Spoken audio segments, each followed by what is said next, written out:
You see, these people come with guns to defend, to keep us down from this.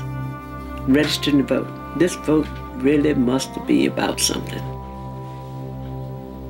And I said, if I die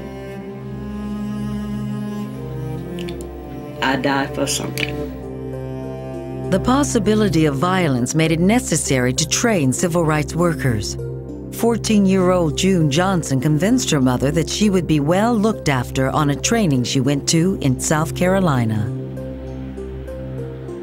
On June 9th of 1963, myself, Fannie Lou Hamer, Anel Ponder, Uvesta Simpson, several other SNCC workers was returning from Charleston, South Carolina after attending a nonviolent workshop. Normally the bus would come to the back entrance of this building. This particular bus stopped in the front of this facility. We got off the bus. This was a counter, lunch counter here. This area over here was there were tables and chairs, police officers and state troopers all over the place. There was a white waitress that came to the counter and she didn't wait on us. She asked us why were we here. We told her we'd like to be served. The police officers and the highway patrolman came to the counter and said to us, "Niggas, get out of here. You are not allowed on this side." I got off the bus and asked them what had happened. They said the chief of police and a highway patrol had made them leave out. Do we want to go back into this place and be served and risk becoming arrested?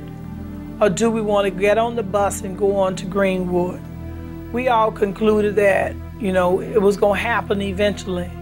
So let's go back inside of the place. We walked to the back of the highway patrolman car, and I was writing the state tag number down. They came out and said, "What the hell are you doing to my car? And why are you taking the tag numbers down?" And they placed us under arrest. The one from the car that they was in screamed and said, "Get that one there." And it was the police then told me that I was under arrest. So as I stepped to go into the cell, the highway patrolman knocked me on the floor and just started beating me with a blackjack in their feet. I could hear one of the officers say, "That's enough. Take her back there and bring the next one out." They put me in the cell where Anel was, but they took her out and took her into the same area and beat her. I could hear screaming. I could hear the sounds of licks, but I couldn't actually see the beatings. And then not too long after then, I saw Miss Anel Ponder pass my cell. She was beat up very bad. And then 3 white men led me into another cell. And in that cell, they had 2 Negro prisoners. And then they made me lay down on my face. They forced them to beat me.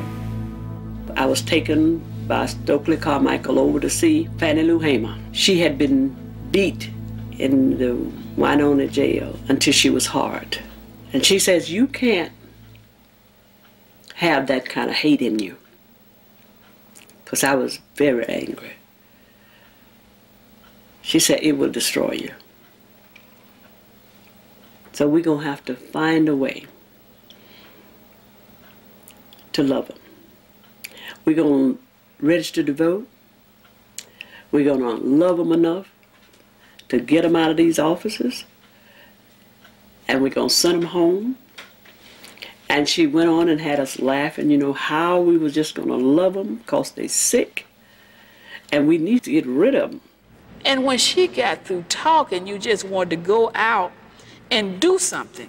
You didn't want to go hurt white folks, which is a absolutely incredible phenomena when you realize how much she had been abused and how much pain she had endured. That was not her mission.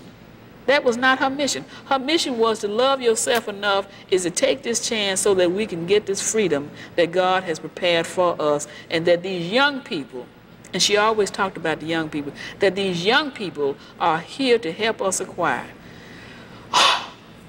Well, I started feeling like I could do anything.